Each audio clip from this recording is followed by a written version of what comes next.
Hello friends, welcome back to our channel. ഇന്നത്തെ നമ്മുടെ recipe എന്ന് പറയുന്നത് പച്ചമാങ്ങ കൊണ്ട് വളരെ എളുപ്പം ഉണ്ടാക്കാൻ പറ്റുന്ന ഒരു കറിയാണ്. കറി എന്ന് പറഞ്ഞു കഴിഞ്ഞാൽ ഒഴിച്ചു കറിയോ അങ്ങനെയൊന്നും അല്ല, ഒരു സൈഡ് ഡിഷ് മാതിരി, അച്ചാറല്ല എന്ന ഒരു സൈഡ് ഡിഷ് മാതിരിയുള്ളൊരു കറി. നല്ല ടേസ്റ്റാണ് ഇത് കഴിക്കാനായിട്ട്. ഇത് മാത്രം മതി നമുക്ക് ചോറിനാനായിട്ട്, വേറെ കറികളുടെ ഒന്നും ആവശ്യമില്ല, അത്രയ്ക്ക് ടേസ്റ്റാണ്. അപ്പോൾ നമുക്ക് ഈ ടേസ്റ്റി ആയിട്ടുള്ള ഈ ഒരു മാങ്ങക്കറി എങ്ങനെ ഉണ്ടാക്കുന്നതെന്ന് നോക്കാം. അതിന് മുമ്പായിട്ട് എപ്പോഴും പറയുന്ന പോലെ തന്നെ നമ്മുടെ ഈ ഒരു ചാനൽ ആദ്യമായിട്ട് കാണുന്ന ഏതെങ്കിലും കൂട്ടുകാരുണ്ടെങ്കിൽ ഒന്ന് സബ്സ്ക്രൈബ് ചെയ്തിട്ടൊന്ന് സപ്പോർട്ട് ചെയ്യണേ. അപ്പോൾ പിന്നെ നമുക്ക് ഒട്ടും വൈകാതെ നമ്മുടെ മാങ്ങാക്കറി ഉണ്ടാക്കാം. അപ്പോൾ അതിനായിട്ട് 2 പച്ചമാങ്ങ എടുത്തിട്ടുണ്ട്. ചെറിയ മാങ്ങ ആയതുകൊണ്ടാണ് 2 എടുത്തിരിക്കുന്നത്. വലുതാണെങ്കിൽ ഒരെണ്ണം എടുത്താൽ മതി. അത്യാവശ്യം പുളിയുള്ള മാങ്ങ തന്നെ എടുക്കുക, അപ്പോഴേ നല്ലൊരു ടേസ്റ്റ് ഉണ്ടാവുക. ഇനി നമുക്ക് ഈ മാങ്ങയൊന്ന് മുറിച്ചെടുക്കണം. ഈ ഒരു കറി ഉണ്ടാക്കുമ്പോൾ തോലൊന്നും കളയണ്ട, തോലോടുകൂടെ തന്നെ മുറിച്ചെടുത്താൽ മതി. നമുക്ക് ഈ മാങ്ങ ഒന്ന് ചതച്ചെടുക്കാനായിട്ടാണ്. അപ്പോൾ വീട്ടിൽ കല്ലൊക്കെ ഉണ്ടെന്നുണ്ടെങ്കിൽ കല്ലിൽ വെച്ച് ചതച്ചെടുക്കാം. അപ്പോൾ ഞാനിപ്പോൾ ഇവിടെ കല്ലില്ലാത്തതുകൊണ്ട് തന്നെ മിക്സിയിലിട്ടിട്ടാണ് ഒന്ന് കറക്കിയെടുക്കുന്നത്. അപ്പോൾ അതുകൊണ്ട് തന്നെ ഇതുപോലുള്ള പീസസ് ആയിട്ട് നമുക്ക് കട്ട് ചെയ്ത്, ഒരുപാട് ചെറുതല്ല എന്നാൽ വലുതുമല്ല, നമുക്ക് മിക്സിയിലൊന്ന് അരയ്ക്കാൻ പാകത്തിനുള്ള വലിപ്പത്തിനുള്ള പീസായിട്ട് ഈ 2 മാങ്ങയും ഒന്ന് കട്ട് ചെയ്തെടുക്കാം. ഇത് 2 കട്ട് ചെയ്തെടുത്തിട്ടുണ്ട്. ഇനി നമുക്കിതൊന്ന് ചതച്ചെടുക്കണം. അപ്പോൾ ഞാൻ നേരത്തെ പറഞ്ഞ പോലെ തന്നെ കല്ലുണ്ടെങ്കിൽ കല്ലിൽ ചതച്ചെടുക്കാം, ഇല്ലാന്നുണ്ടെങ്കിൽ ഇതുപോലെ മിക്സിയുടെ ജാറിലേക്ക് ഇട്ട് കൊടുക്കാം. അതിനുശേഷം നമുക്ക് ഒന്ന് കറക്കിയെടുക്കാം. ജസ്റ്റ് ഒരു 10 സെക്കൻഡ് അത്രയൊക്കെ തന്നെ മതിയാവും. ഒന്ന് കറക്കിയെടുത്ത് വരാം.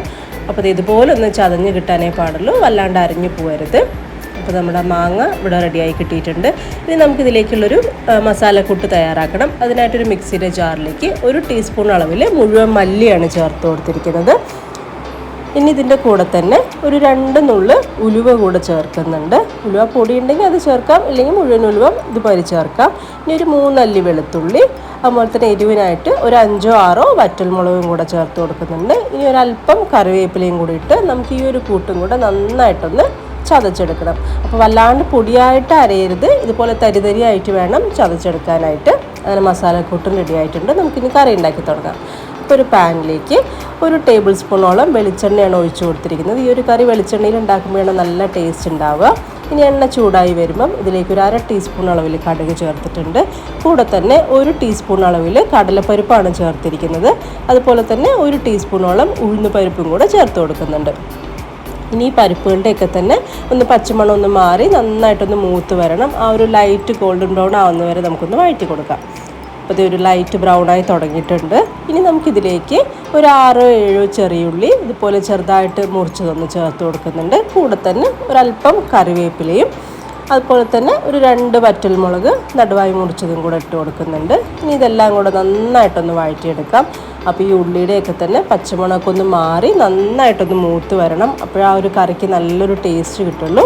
അപ്പോൾ ഇത് നന്നായി മൂത്ത് വന്നിട്ടുണ്ട്. ഇനി നമുക്കിതിലേക്ക് നമ്മൾ ഈ പൊടിച്ച് വെച്ചിരിക്കുന്ന ആ ഒരു മസാലക്കൂട്ടുണ്ടല്ലോ, മുളകും മല്ലിയെല്ലാം കൂടെ, അതും കൂടെ ചേർത്ത് കൊടുക്കാം.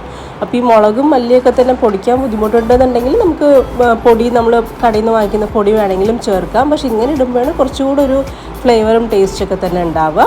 അപ്പോൾ ആ പൊടിയുടെ കൂട്ടും കൂടി ഇട്ടിട്ട് ആ മല്ലിക്കൊക്കെ ഒരു പച്ചക്കുന്നലുണ്ടാവും. അപ്പോൾ അതൊന്ന് പോവാനായിട്ട് ഒരു 2 മിനിറ്റ് കൂടെ നമുക്കൊന്ന് വഴറ്റി കൊടുക്കാം. ഇനി ഇതിലേക്ക് നല്ലൊരു ഫ്ലേവറിനായിട്ട് ഒരു നുള്ള് കായം പൊടിച്ചതും അതുപോലെ തന്നെ ഒരു 1/4 ടീസ്പൂൺ അളവിൽ മഞ്ഞൾപ്പൊടിയും കൂടെ ഞാൻ ചേർത്ത് കൊടുക്കുന്നുണ്ട്. ഇനി ഈ പൊടിയുടെയും കൂടെ ഒന്ന് പച്ചമണം മാറിക്കഴിയുമ്പം നമുക്കിനി ഇതിലേക്ക് നമ്മൾ നേരത്തെ ചതച്ച് വെച്ചിരിക്കുന്ന മാങ്ങയും കൂടെ ചേർത്ത് കൊടുക്കാം. മാങ്ങയുടെ കൂട്ടും കൂടെ ഇട്ട് കൊടുത്തിട്ടുണ്ട്. ഇനി ഇതിലേക്ക് ആവശ്യത്തിനുള്ള ഉപ്പും കൂടെ നമുക്ക് ഈ ഒരു സമയത്ത് തന്നെ ചേർത്ത് കൊടുക്കാം. ഇനി ഇതെല്ലാം കൂടെ നന്നായിട്ടൊന്ന് മിക്സ് ചെയ്തെടുക്കാം. അപ്പോൾ ഒരു മീഡിയം ടു ഹൈ ഫ്ലെയിമിൽ തന്നെ വെച്ചിട്ട് മിക്സ് ചെയ്തോളൂ ഇത്. അപ്പോൾ ഇതിനകത്ത് ഒട്ടും വെള്ളമൊന്നും വരരുത്, വെള്ളത്തിൻ്റെ അംശം ഉണ്ടാവാതിരിക്കാൻ പ്രത്യേകം ശ്രദ്ധിക്കണം. അങ്ങനെയാകുമ്പോൾ ഇത് പെട്ടെന്ന് കേടായി പോവും. അപ്പോൾ ചതയ്ക്കുമ്പോഴും വെള്ളമൊന്നും തൊടാതെ വേണം നമ്മൾ ചതച്ചെടുക്കാനായിട്ട്. അപ്പോൾ ഇതെല്ലാം കൂടെ നന്നായിട്ട് ഇതുപോലെ ഒന്ന് മിക്സ് ചെയ്തെടുക്കാം. അപ്പോൾ ആ ഒരു എരിവും പുളിയും എല്ലാം കറക്റ്റായിട്ട് കമ്പൈൻഡ് ആയിട്ട് വരണം.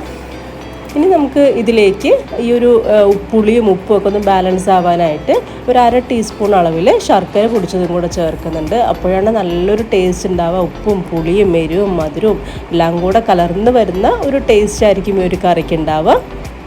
ഇതുപോലെ നന്നായിട്ട് വഴറ്റി ആ ഒരു മാങ്ങയിൽ നിന്നും വന്നിട്ടുള്ള വെള്ളമൊക്കെ എന്നിട്ട് നന്നായിട്ടൊന്ന് വറ്റി വന്ന ഈ ഒരു സ്റ്റേജ് എത്തുമ്പോൾ നമുക്ക് ഫ്ലെയിം ഒന്ന് ഓഫ് ചെയ്ത് വയ്ക്കാം.